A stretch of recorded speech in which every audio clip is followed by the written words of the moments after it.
We disagree.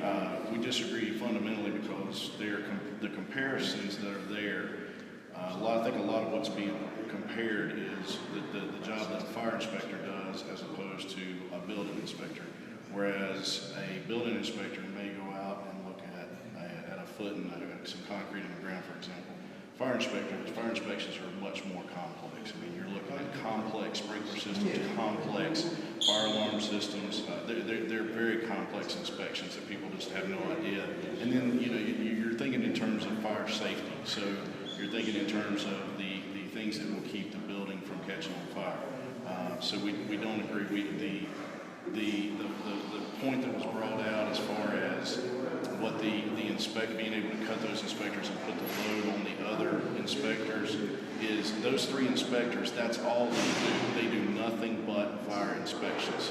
The other employees in that office, they have a lot of other responsibilities that they do with fire investigations in the city, with a lot of their training, with a lot of the teaching opportunities that they do. So there's a lot more responsibilities there. They cannot focus on all these additional fire inspections as well as these three inspectors can. The recommendation is eliminate 3, turn down to 5, but keep the same amount of workload. That's the way I understand it. We weren't going to extend that year to a year. Well, when you're talking about the state schedule, which again is a separate issue, right? But they're comparing us to other cities within the state. Other cities within the state, all major cities within the state have a bureau, an inspections bureau that takes care of all the inspections in the city. The fire trucks do not go out on fire inspections.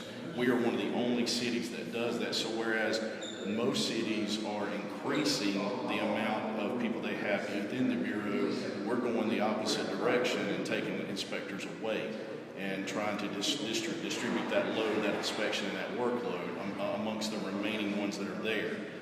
So going to the state schedule and comparing us to other cities, the reason they're on that state schedule is simply because they do all the inspections that there are in the city. The fire trucks do not go out.